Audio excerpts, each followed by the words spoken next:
بذكر الله ترتاح القلوب وتنزاح المتاعب والكروب وتنزل رحمة بسم الله الرحمن الرحيم الحمد لله رب العالمين والصلاة والسلام على أشرف المرسلين Assalamu alaikum wa rahmatullahi wa barakatuh. Donc nous poursuivons avec Ibn Ata'illah Sakandari qui nous invite aujourd'hui à comprendre que nous avons pour chacun d'entre nous un ennemi qui est un ennemi redoutable, c'est-à-dire notre ego. Et donc il nous livre ici une sagesse dont voici la lecture.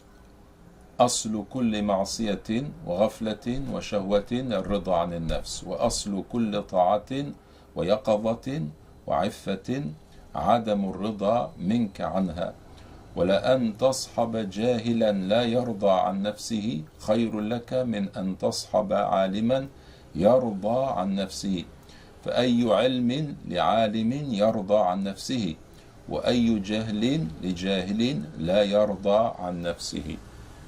Ce qui signifie la satisfaction de soi est à l'origine de toute désobéissance, de toute négligence et de tout désir. Et le fait de ne pas être satisfait de soi est à l'origine de toute obéissance, de tout éveil de l'esprit et de tout comportement vertueux. Et que tu prennes pour compagnon un ignorant qui n'est pas satisfait de lui-même, vaut mieux pour toi que de prendre pour compagnon un savant qui est satisfait de lui-même. Quel savoir peut donc bien posséder un savant qui est satisfait de lui-même? Et quelle ignorance peut donc être celle de l'ignorant qui n'est pas satisfait de lui-même? Dans cette sagesse, Ibn Ata'illah nous montre que l'un des plus grands soucis, des plus grandes difficultés pour l'être humain, c'est d'être satisfait de lui-même.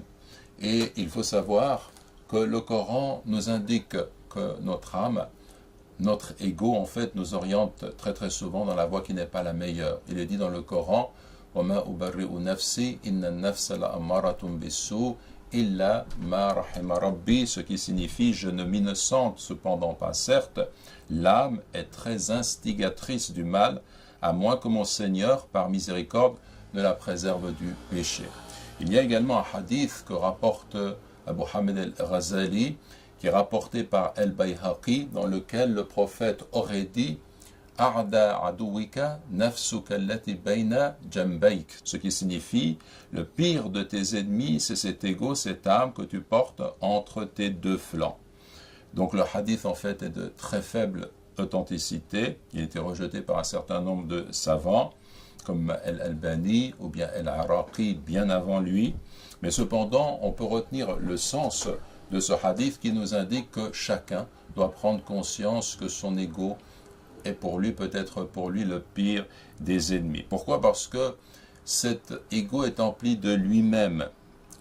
Il y a sa vanité, son orgueil, ses désirs, son avidité, sa faiblesse, son ignorance. Et le musulman doit prendre conscience de ce qu'il est en réalité et il doit agir en ce sens que l'essentiel pour lui, c'est de ne pas être satisfait de cet ego.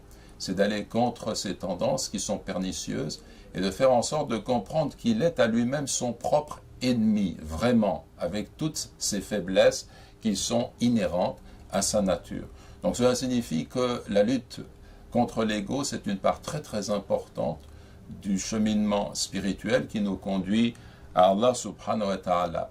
Et là, il ajoute dans cette sagesse le fait que si quelqu'un a acquis un certain nombre de connaissances, un savoir, et qu'il en conçoit une forme d'orgueil, eh bien ce savoir lui est pernicieux et ce n'est pas un authentique savant, dans le sens ce n'est pas un homme de Dieu, ce n'est pas un homme qui a le savoir qui est une lumière qui accompagne l'authentique connaissance.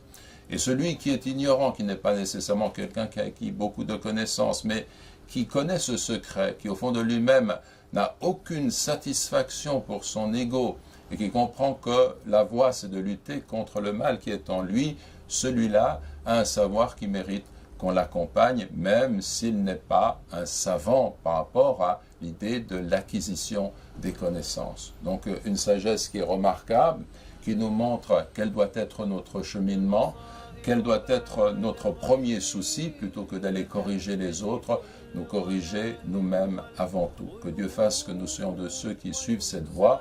وجزاكم الله خيرا والسلام عليكم ورحمة الله وبركاته. راح في الفؤاد لها ندوب وتطوى ذكريات كالحات لها في الصدر إن نشرات نعيب.